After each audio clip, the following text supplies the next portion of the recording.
Hi learners, இந்த வீடியோவில் நாம் பார்க்க போகிறது 6th ஜாகிரஃபியில் ஃபஸ்ட்டு டேர்மில் ஃபஸ்ட்டு லெசன் தான் பார்க்க போகிறோம். ஃபஸ்ட்டு லெசன் என்ன அப்படின்னா பேரண்டம் மற்றும் சூரிய குடும்பம். இதில் மொத்தம் எவ்வளோ கேள்வி நம்ம பார்க்க போகிறோம் அப்படின்னா 176 கேள்வி தான் பார்க்க போகிறோம். அது மட்டும் இல்லாமல் புக் பேக்கில் வரக்கூடிய கொஷின், அதுக்கான ஆன்சரையும் நாம் இந்த வீடியோவில் பார்க்கலாம். ஃபஸ்ட்டு கேள்வி, எண்ணிலடங்கா விண்மீன்களும் வான்பொருட்களும் தோன்ற காரணமாய் இருந்த நிகழ்வு. பெருவெடிப்பு நிகழ்வு. 2. அண்டத்தை பற்றிய படிப்பிற்கு. அண்டவியல். 3. காஸ்மாஸ் என்பது ஒரு கிரேக்க சொல். இது ஏன் வேறு கலரில் கொடுத்துருக்கேன் அப்படின்னா, இது பாக்ஸில் இருக்கக்கூடிய டேட்டாவிலேருந்து எடுத்த கேள்வி. அதனால் இது நார்மலாக இருக்கிற மாதிரி இல்லாமல் கொஞ்சம் ஹைலைட் பண்ணி கொடுத்துருக்கேன். 4.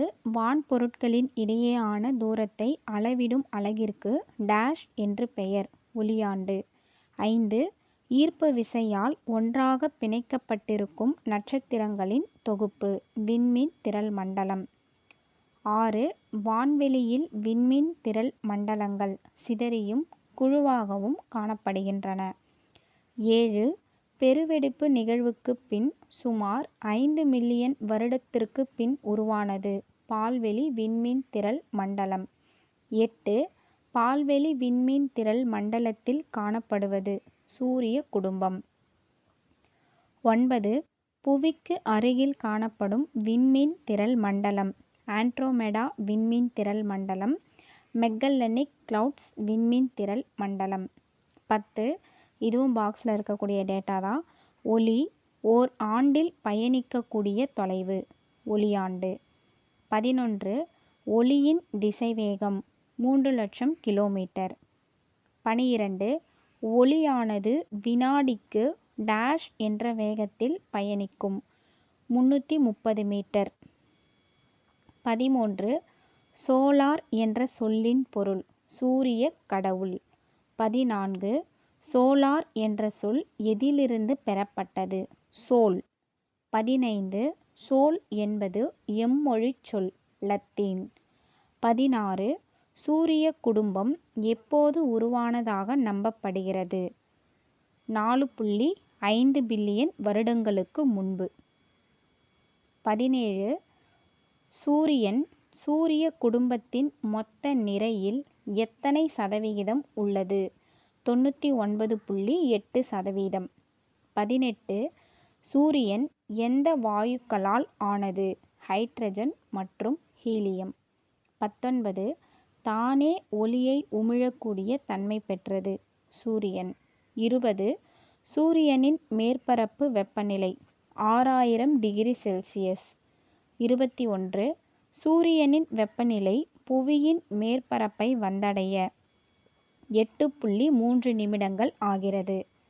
22. இதுவும் பாக்ஸில் இருக்கக்கூடிய டேட்டா. சூரியன் எத்தனை புவிகளை தனக்குள்ளே அடக்கும் அளவிற்கு மிகப்பெரியது? 1.3 மில்லியன் புவிகளை. 23. கோள் என்பதன் பொருள் சுற்றி வருபவர். 24. சூரிய குடும்பத்தில் எத்தனை கோள்கள் உள்ளன? 8. 25. சூரிய குடும்பத்தில் உள்ள 8 கோள்கள்: புதன், வெள்ளி, புவி, செவ்வாய், வியாழன், சனி, யுரேனஸ், நெப்டியூன். 26. கடிகார திசையில் சுற்றி வரும், அதாவது கிழக்கிலிருந்து மேற்காக சுற்றி வரும் கோள்கள்: வெள்ளி, யுரேனஸ். 27. வெள்ளி, யுரேனஸ் தவிர மற்ற கோள்கள் சூரியனை எதிர்கடிகார சுற்றில், அதாவது மேற்கிலிருந்து கிழக்காக சுற்றி வரும். 28. இதுவும் பாக்ஸில் இருக்கக்கூடிய டேட்டா தான். வால்நிற விசும்பின் கோள்மீன் சூழ்ந்த இளங்கதிர் ஞாயிறு என்ற பாடல் வரிகள் இடம்பெற்ற நூல் சிறுபானாற்றுப்படை. 29.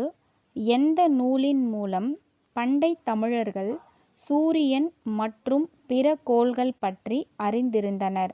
சிறுபானாற்றுப்படை. 30. கோள்கள் அனைத்தும் அவைகளின் பாதையை விட்டு விலகாமல் சூரியனை சுற்றி வருவதற்கு சூரியன் ஈர்ப்பு விசை. என்ன காரணம் அப்படின்னா சூரியனோட ஈர்ப்பு விசை. 31. புதன், வெள்ளி, புவி, செவ்வாய் கோள்கள் எவ்வாறு அழைக்கப்படுகிறது? உட்புற கோள்கள் அல்லது புவிநிகர் கோள்கள்? 32 பாறைகளால் ஆன கோள்கள். புதன், வெள்ளி, புவி, செவ்வாய். 33 அளவில் சிறிய கோள்கள். புதன், வெள்ளி, புவி, செவ்வாய். 34 கோள்களின் மேற்பரப்பில் மலைகள், எரிமலைகள், தரைக்குழிவு பள்ளங்கள் உள்ள கோள்கள். புதன், வெள்ளி, புவி, செவ்வாய். 35 வியாழன், சனி, யுரேனஸ், நெப்டியூன் ஆகிய கோள்கள் வெளிப்புற கோள்கள் அல்லது வியாழன் நிகர் கோள்கள். ஜோவியன். 36 வாயுக்களால் நிரம்பி இருக்கும் கோள்கள். வியாழன், சனி, யுரேனஸ், நெப்டியூன். 37 வியாழன், சனி, யுரேனஸ், நெப்டியூன் ஆகிய கோள்கள் வாயுக்களால் நிரம்பி காணப்படுவதால் டேஷ் என அழைக்கப்படுகிறது. வளிமக் கோள்கள். 38 செவ்வாய், வியாழன் கோள்களுக்கு இடையே காணப்படுவது சிறுகோள் மண்டலம். செவ்வாய்க்கும் வியாழனுக்கும் இடையில மட்டும்தான் இந்த சிறுகோள் மண்டலம் இருக்கு. 39 சூரியனுக்கு மிக அருகில் இருக்கும் கோள். புதன். 40 மற்ற கோள்களை விட அளவில் சிறியது. புதன். 41 ரோமானிய கடவுள்களின் தூதுவரான மெர்க்குரியின் பெயரால் அழைக்கப்படும் கோள். புதன். 42 வளிமண்டலம் இல்லாத கோள். புதன். 43 துணைக்கோள்கள் இல்லாத கோள். புதன். 44 சூரியனிடமிருந்து இரண்டாவதாக இருக்கும் கோள். வெள்ளி. 45 ஒத்த அளவுள்ள கோள்கள். வெள்ளி, புவி. 46 ஒத்த அளவுள்ளதால் வெள்ளி மற்றும் புவி எவ்வாறு அழைக்கப்படுகிறது? இரட்டை கோள்கள். 47 சுழலுதல் காலம் மற்ற கோள்களை விட அதிகமாக எடுத்துக்கொள்ளும் கோள்கள். வெள்ளி, புவி. 48 வெள்ளி தன்னைத்தானே சுற்றிக்கொள்ள எடுத்துக்கொள்ளும் நாள்கள். 243 நாட்கள். 49 மற்ற கோள்களை காட்டிலும் மெதுவாக சுற்றும் கோள். வெள்ளி. 50 புதன் கோளை போன்று துணைக்கோள் இல்லாத கோள். வெள்ளி. 51 அன்பு மற்றும் அழகை குறிக்கும் ரோமானிய கடவுள். வீனஸ். 52 வீனஸ் என்று அழைக்கப்படும் கோள். வெள்ளி. 53 காலையிலும் மாலையிலும் விண்ணில் காணப்படுவதால் வெள்ளி, விடிவெள்ளி மற்றும் அந்தி வெள்ளி என அழைக்கப்படுகிறது.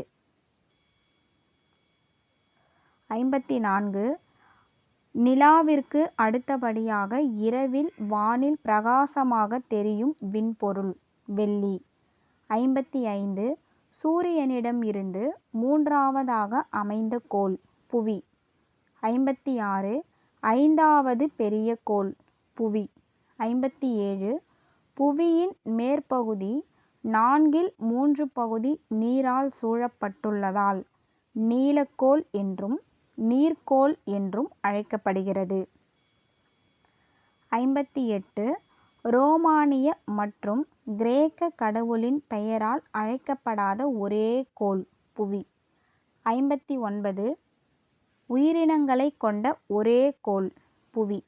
60 புவியின் துருவ விட்டம் 12,714 கிலோமீட்டர். 61 புவியின் நிலநடுக்கோட்டு விட்டம் 12,756 கிலோமீட்டர். 62 புவி சூரியனை வினாடிக்கு டேஷ் வேகத்தில் சுற்றி வருகிறது 30 கிலோமீட்டர் வேகத்தில். 63 புவியின் ஒரே துணைக்கோள். நிலவு. 64 இது பாக்ஸில் இருக்கக்கூடிய டேட்டா. சூரியனுக்கும் புவிக்கும் இடையே உள்ள தொலைவு 150 மில்லியன் கிலோமீட்டர். 65 மணிக்கு 800 கிலோமீட்டர் வேகத்தில் செல்லும் வானூர்தி சூரியனை சென்றடைய எடுத்துக்கொள்ளும் காலம் 21 வருடங்கள். 66 சூரியனிடமிருந்து நான்காவதாக இருக்கும் கோள் செவ்வாய். 67 புதனுக்கு அடுத்தபடியாக அளவில் சிறிய கோள் செவ்வாய். 68 செவ்வாய்க்கோள் ரோமானிய போர் கடவுளான டேஷ் என்னும் பெயரால் அழைக்கப்படுகிறது மார்ஸ். 69 செவ்வாய் செந்நிறமாக தோற்றம் அளிக்க காரணம் இரும்பு ஆக்சைடு. 70 இரும்பு ஆக்சைடு இருப்பதால் செவ்வாய் சிவந்த கோள் என்று அழைக்கப்படுகிறது. 71 புவியைப் போலவே துருவ பகுதிகளில் பனிக்கவிகைகள் காணப்படும் கோள் செவ்வாய். 72 எந்த கோளின் வளிமண்டலம் மிகவும் மெல்லியது செவ்வாய். 73 செவ்வாய்க்கோளின் துணைக்கோள்கள் போபஸ் மற்றும் டீமஸ். 74 இதுவும் பாக்ஸில் இருக்கக்கூடிய டேட்டா. இந்திய விண்வெளி ஆராய்ச்சி நிறுவனம் செவ்வாய்க்கோளின் வளிமண்டலம் மற்றும் தரைப்பகுதியை ஆராய மங்கள்யான் விண்கலத்தை அனுப்பியது. 75 மங்கள்யான் எப்போது விண்ணில் ஏவப்பட்டது 24/9/2014. 76 செவ்வாய்க்கோளினை ஆராயும் நாடுகளில் இந்தியா எத்தனையாவது இடத்தில் உள்ளது 4வது இடத்தில். 77 செவ்வாய்க்கோளினை ஆராயும் நாடுகளில் முதல் 3 இடத்தில் உள்ள நாடுகள் ரஷ்யா விண்வெளி ஆராய்ச்சி நிறுவனம், 2வது நாசா, 3வது ஐரோப்பிய விண்வெளி ஆராய்ச்சி நிறுவனம், 4வதாக தான் நம்மளோட இந்தியா இருக்கு. 78 சூரிய குடும்பத்தின் மிகப்பெரிய கோள் வியாழன். 79 வியாழன் சூரியனிடமிருந்து 5வதாக அமைந்துள்ளது. 80 ரோமானியர்களின் முதன்மை கடவுளான ஜூபிட்டர் என்று அழைக்கப்படுவது வியாழன். 81 நிலா மற்றும் வெள்ளி கோள்களுக்கு அடுத்தபடியாக வானில் பிரகாசமாக தெரிவது வியாழன். 82 சூரிய குடும்பத்திலேயே வேகமாக சுழல்வது வியாழன். 83 வியாழன் எவ்வாறு அழைக்கப்படுகிறது வளிமக்கோள். 84 சூரியனைப் போன்றே வியாழன் கோளிலும் ஹைட்ரஜன் மற்றும் ஹீலியம் வாயுக்கள் உள்ளன. 85 மிக அதிகமான துணைக்கோள்களை கொண்டுள்ள கோள் வியாழன். 86 வியாழன் கோளில் காணப்படும் மிகப்பெரிய துணைக்கோள்கள் ஐயோ, யூரோப்பா, கனிமீடு, கேலிஸ்டோ. 87 சூரிய குடும்பத்தின் 2வது பெரிய கோள் சனி. 88 சூரியனிடமிருந்து 6வதாக உள்ள கோள் சனி. 89 ரோமானிய வேளாண்மை கடவுளான சேட்டன் எனும் பெயரால் அழைக்கப்படும் கோள் சனி. 90 சனிக்கோளினை சுற்றி காணப்படுவது பல பெரிய வளையங்கள். 91 சனி எத்தனை துணைக்கோள்களை கொண்டுள்ளது 62 துணைக்கோள்கள். 92 சனிக்கோளின் மிகப்பெரிய துணைக்கோள் டைட்டன். 93 நைட்ரஜன் மற்றும் மீத்தேன் ஆகிய வாயுக்களை கொண்ட வளிமண்டலம் மற்றும் மேகங்கள் சூழ்ந்து காணப்படும் ஒரே துணைக்கோள் டைட்டன். 94 சனிக்கோளின் தன் ஈர்ப்பு திறன் நீரை விட குறைவு. ஸோ தண்ணியில் போட்டாலும் இந்த கோள் மிதக்கும். 95 யுரேனஸ் யாரால் கண்டுபிடிக்கப்பட்டது வில்லியம் ஹெர்ஷல்.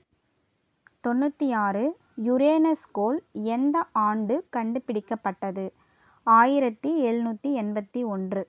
97 தொலைநோக்கியால் கண்டுபிடிக்கப்பட்ட முதல் கோள் யுரேனஸ். 98 சூரியனிடமிருந்து 7வதாக அமைந்துள்ள கோள் யுரேனஸ். 99. யுரேனஸ் ஏன் பச்சை நிறமாக தோன்றுகிறது? மீத்தேன் வாயு உள்ளதால். 100. கிரேக்க விண்கடவுளான டேஷ் என்னும் பெயரால் யுரேனஸ் அழைக்கப்படுகிறது? யுரேனஸ். 101. வெள்ளிக்கோளை போன்றே தன் அச்சில் கடிகார திசையில் சுற்றும் கோள் யுரேனஸ். 102. ஒரு பந்து உருண்டோடுவது போன்று சூரியனை சுற்றி வரும் கோள் யுரேனஸ். 103. யுரேனஸ் எத்தனை துணைக்கோள்களை கொண்டுள்ளது? 27. 104. யுரேனஸ் துணைக்கோள்களில் மிகப் பெரியது டைட்டானியா. 105. சூரிய குடும்பத்தில் 8வது மற்றும் மிக தொலைவில் அமைந்துள்ள கோள் நெப்டியூன். 106. நெப்டியூன் என்பது ரோமானிய கடல் கடவுளின் பெயர். 107. பலத்த காற்று எந்த கோளில் வீசும்? நெப்டியூன். 108. நெப்டியூனின் துணைக்கோள்களின் எண்ணிக்கை 14 துணைக்கோள்கள். 109. நெப்டியூனின் மிகப்பெரிய துணைக்கோள் ட்ரைட்டன். 110. நெப்டியூன் மிகவும் குளிர்ந்து காணப்பட காரணம் சூரியனிடமிருந்து தொலைவில் உள்ளதால். 111. யுரேனஸ் கோளில் இருந்து நெப்டியூன் வேறுபட காரணம் நீலம் மற்றும் வெள்ளை நிறம் காணப்படுவதால். 112. நெப்டியூன் கோளுக்கு அப்பால் இருக்கும் சிறிய விண்கற்கள் குறுங்கோள்கள். 113. மிகவும் குளிர்ந்தும் ஒளியில்லாமலும் காணப்படுவது குறுங்கோள்கள். 114. சூரிய குடும்பத்தில் காணப்படும் 5 குறுங்கோள்கள் புளூட்டோ, செரஸ், ஈரிஸ், மேக்மெக், ஹௌமியா. 115. இதுவும் பாக்ஸில் இருக்கக்கூடிய டேட்டா. நிலவை பற்றி ஆராய்வதற்காக இந்தியாவால் அனுப்பப்பட்ட முதல் விண்கலம் சந்திராயன் 1. 116. சந்திராயன் 1 விண்ணில் செலுத்தப்பட்டது 2008. 117. நிலவு தன்னைத்தானே சுற்றி கொள்ளும் நேரமும் புவியை சுற்றி வர எடுத்துக்கொள்ளும் நேரமும் ஒன்றாகும். 118. நிலவு தன்னைத்தானே சுற்றி கொள்ள எடுத்துக்கொள்ளும் நேரம் 27 நாள் 8 மணி நேரம். 119. நிலவிற்கு எது கிடையாது? வளிமண்டலம். 120. நிலவின் மேற்பகுதியில் அதிக அளவு தரைக்குழி பள்ளங்கள் இருக்க காரணம் விண்கற்களின் தாக்கத்தால். 121. நிலவு புவியில் இருந்து எவ்வளவு கிலோமீட்டர் தொலைவில் அமைந்துள்ளது? 3,84,400 கிலோமீட்டர் தொலைவில். 122. நிலவின் அளவு புவியில் 4 ஒரு பங்கே அளவுடையது. 123. மனிதன் தரையிறங்கிய ஒரே விண்பொருள் நிலவு. 124. சூரியனை சுற்றி வரும் சிறிய திட பொருட்கள் சிறுகோள்கள். 125. சிறுகோள்கள் மண்டலம் எந்த கோள்களுக்கு இடையே காணப்படுகிறது? செவ்வாய் மற்றும் வியாழன். 126. தலை மற்றும் வால் பகுதிகளை கொண்டது வால் விண்மீன்கள். 127. வால் விண்மீன்களின் தலைப்பகுதி திட பொருட்களால் ஆன பனிக்கட்டியால் பிணைக்கப்பட்டுள்ளது. 128. வால் விண்மீன்களின் வால்பகுதி வாயுக்களால் ஆனது. 129.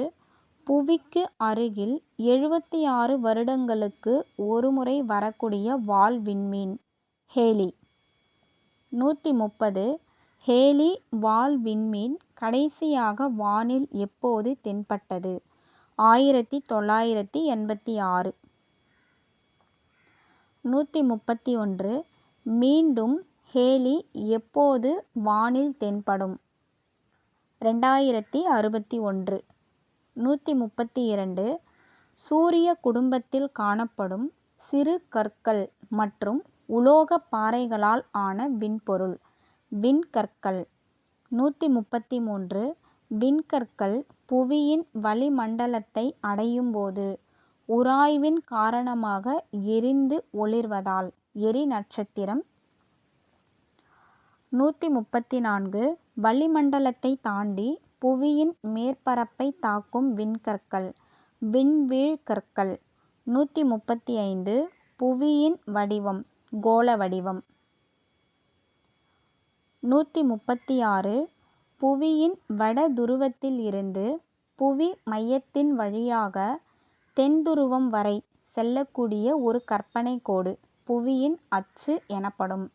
137. புவி தன் அச்சில் சாய்ந்து தன்னைத்தானே சுற்றி கொண்டு சூரியனையும் சுற்றி வருகிறது. 23. 1/2 டிகிரி. 138. புவியின் சுற்றுவட்ட பாதைக்கு டேஷ் கோணத்தை 23 1/2 டிகிரி சாய்வு ஏற்படுத்துகிறது. 66 1/2 டிகிரி. 139. இதுவும் பாக்ஸில் இருக்கக்கூடிய டேட்டா. புவியின் சுழலும் வேகம் நிலநடுக்கோட்டு பகுதியில் 1670 km/h. 140.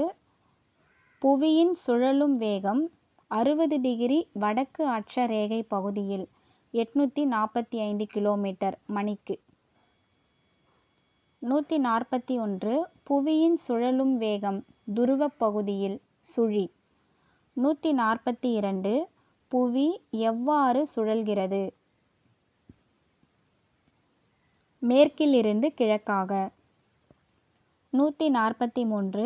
புவி ஒருமுறை சுழல்வதற்கு எடுத்துக்கொள்ளும் நேரம் 23 மணி நேரம் 56 நிமிடங்கள் 4.09 வினாடிகள். 144. நள்ளிரவு சூரியன் என்பது இரு அரைகோளங்களிலும் கோடை காலத்தில் ஆர்க்டிக் வட்டத்திற்கு வடக்கிலும் அண்டார்டிக் வட்டத்திற்கு தெற்கிலும் 24 மணி நேரமும் தலைக்கு மேல் தெரியும் நிகழ்வுதான் நள்ளிரவு சூரியன் அப்படின்றது.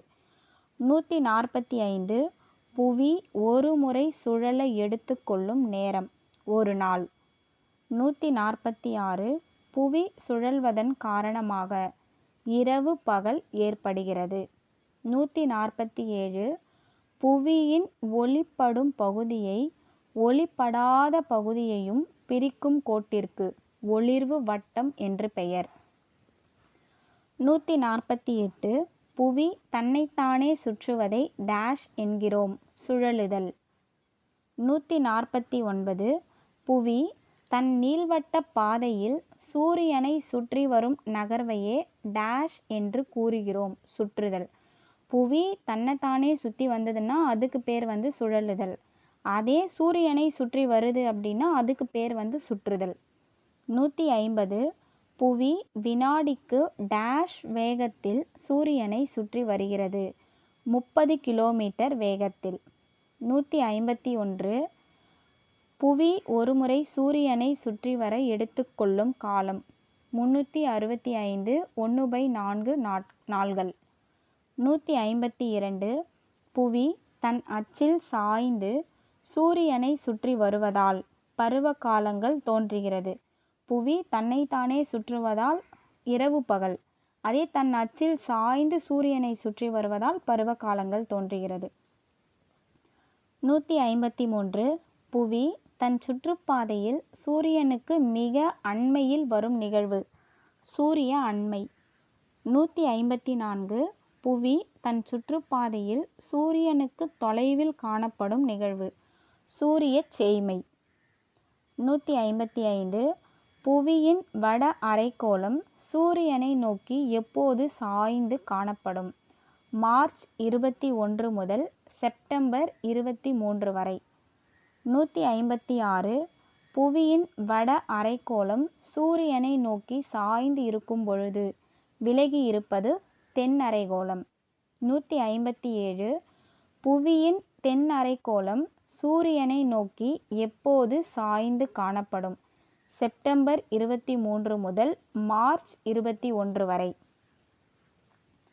158 சூரியனின் கதிர்கள் புவியின் மீது எப்போது செங்குத்தாக விழும்?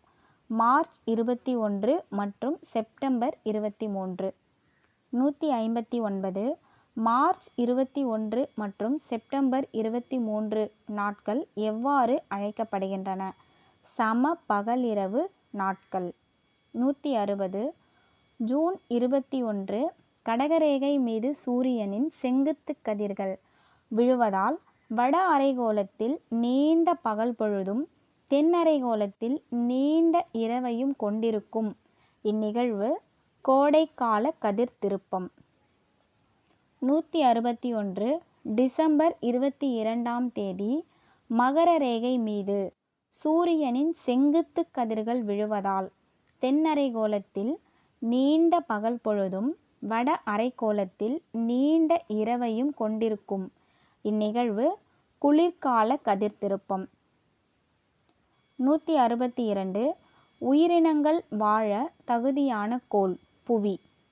163 புவியில் காணப்படும் 3 தொகுதிகள் பாறைக்கோளம், நீர்க்கோளம், வளிமண்டலம்.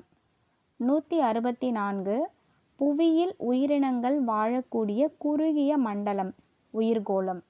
165 பாறை என பொருள்படும் கிரேக்கச் சொல் லித்தோஸ். 166 புவியின் மேற்பரப்பில் காணப்படும் பாறைகள் மற்றும் மண் அடுக்கை பாறைகோளம் என்று கூறுகின்றோம். 167 ஹைட்ரோ என்ற கிரேக்கச் சொல்லிலிருந்து பெறப்பட்டது ஹைட்ரோஸ்பியர். 168 ஹைட்ரோஸ்பியர் எவ்வாறு அழைக்கப்படுகிறது? நீர்க்கோளம். 169 அட்மோ என்ற கிரேக்க பதத்திற்கான பொருள் வளி அல்லது காற்று. 170 வளிமண்டலத்தில் காணப்படும் வாயுக்களில் முதன்மையானது நைட்ரஜன், ஆக்சிஜன். 171 வளிமண்டலத்தில் காணப்படும் நைட்ரஜனின் அளவு 78%. 172 வளிமண்டலத்தில் காணப்படும் ஆக்சிஜனின் அளவு 21%. 173 வளிமண்டலத்தில் குறைந்த அளவு காணப்படும் வாயுக்கள் carbon di oxide, argon, hydrogen, helium, ozone. 174 bio என்ற கிரேக்கச் சொல்லின் பொருள் உயிர். 175 உயிர்கோளத்தின் பல்வேறு மண்டலங்கள் எவ்வாறு அழைக்கப்படுகின்றன? சுழல் மண்டலங்கள். 176 மன்னார் வளைகுடா உயிர்கோள பெட்டகம் இந்திய பெருங்கடலில் அமைந்துள்ள பரப்பளவு 10,500 சதுர கிலோமீட்டர் பரப்பளவு. ஃபுல்லாக கொஷின் அண்ட் ஆன்சர் பார்த்தாச்சு.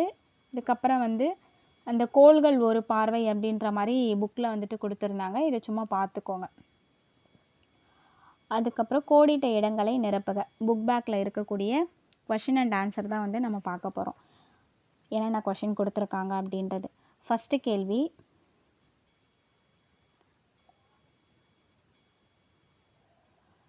கேள்வி பேரண்டம் உருவாக காரணமான நிகழ்வு என்னது அப்படின்னா பெருவெடிப்பு.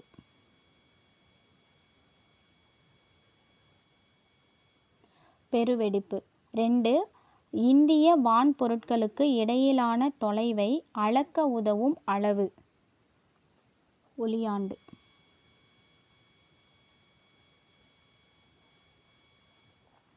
3 சூரிய குடும்பத்தின் மையம் சூரியன். 4 கோள்கள் என்ற வார்த்தையின் பொருள். கோள் அப்படின்னா சுற்றி வருபவர்னு பார்த்தோம்ல அதுதான்.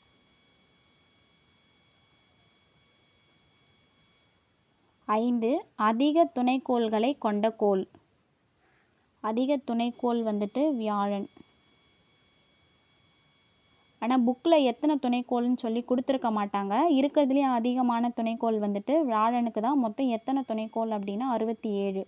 ஆனால் சனிக்கு கொடுத்துருப்பாங்க. சனி மொத்தம் எத்தனை துணைக்கோள் அப்படின்னா 62 தான். வியாழனுக்கு தான் அதிகமான துணைக்கோள். 7 புவியின் சாய்வு கோணம் 23 டிகிரி. 8 நிலநடுக்கோட்டு சூரியனை நேராக சந்திக்கும் நாள்கள் எப்போ வந்துட்டு சந்திக்கும் அப்படின்னா மார்ச் 21. இது வந்துட்டு செப்டம்பர் 23.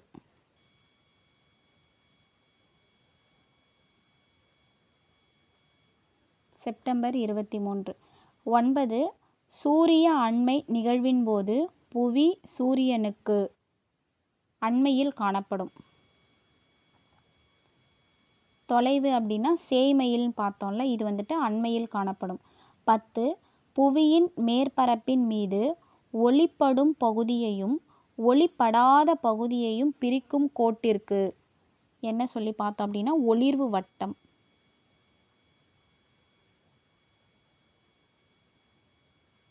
ஒளிர்வு வட்டம். ஸோ இன்னொரு டைம் பார்த்துடலாம்.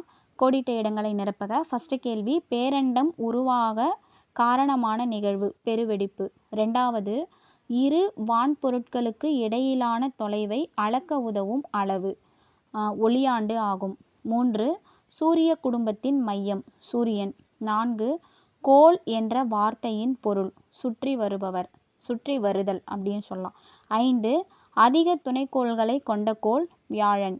6 நிலவிற்கு அனுப்பப்பட்ட முதல் இந்திய விண்கலம், இந்த கொஸ்டினை விட்டோம் பாருங்க, சந்திராயன் 1.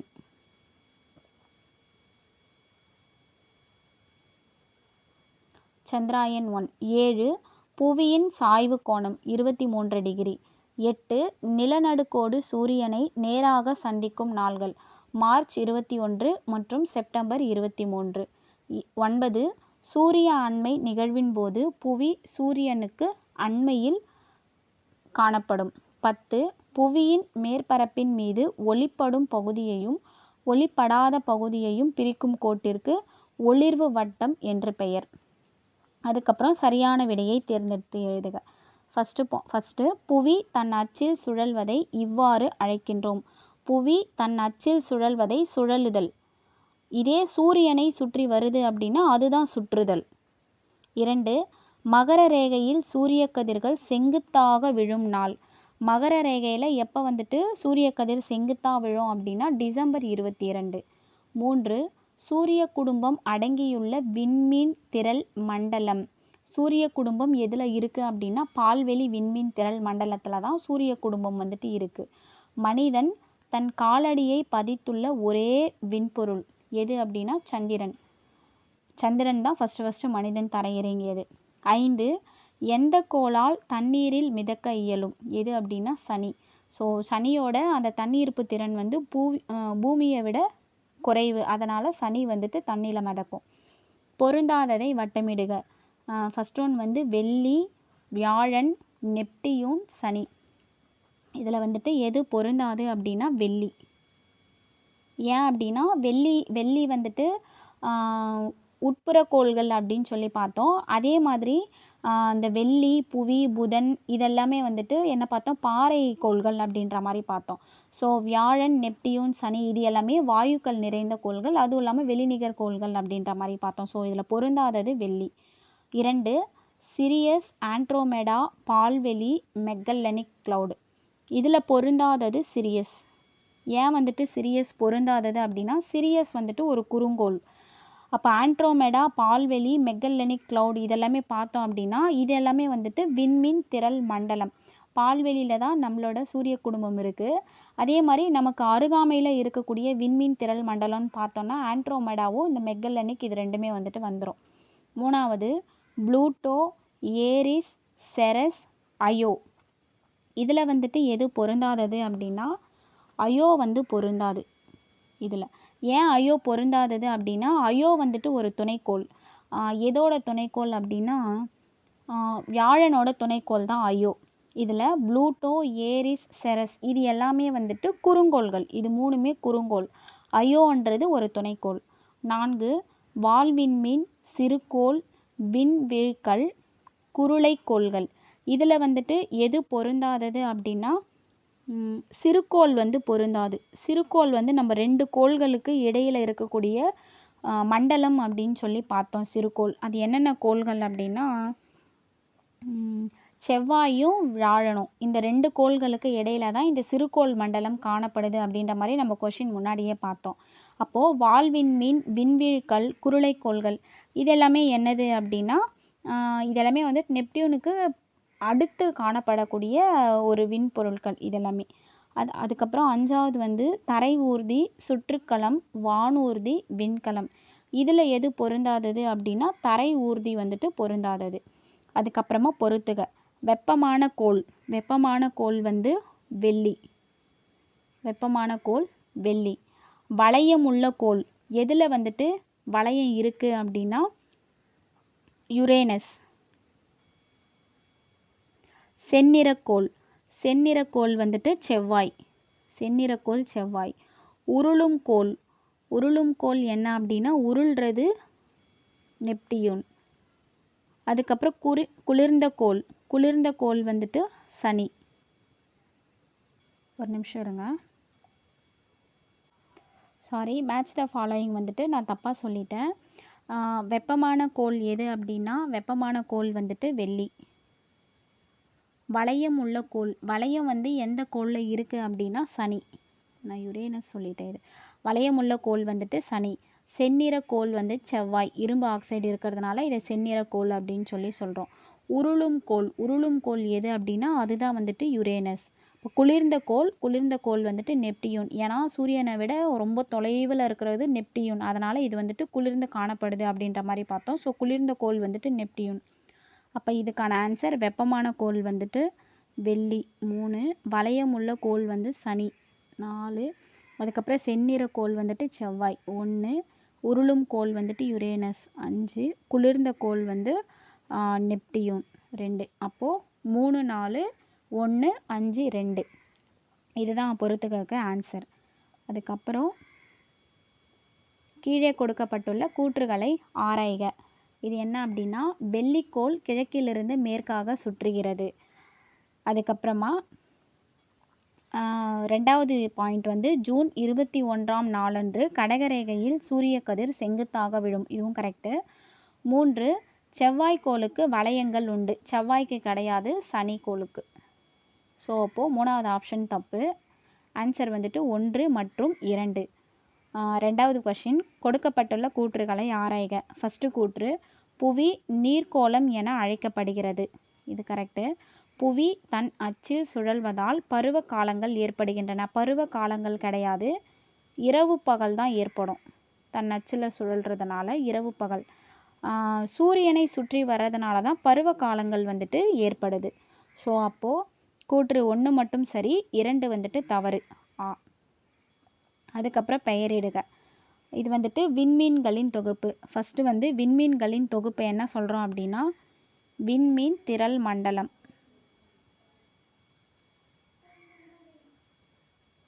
விண்மீன் திரள் மண்டலம் இதுதான் விண்மீன்களின் தொகுப்பு, விண்மீன் திரள் மண்டலம். 2வது சூரிய குடும்பத்திற்கு அருகில் உள்ள விண்மீன் திரள் மண்டலம் என்னென்ன அப்படின்னா 2 பார்த்தோம். ஒன்று வந்துட்டு ஆண்ட்ரோமெடா. 2வது வந்துட்டு மெக்கல்லனிக் கிளவுட்ஸ்.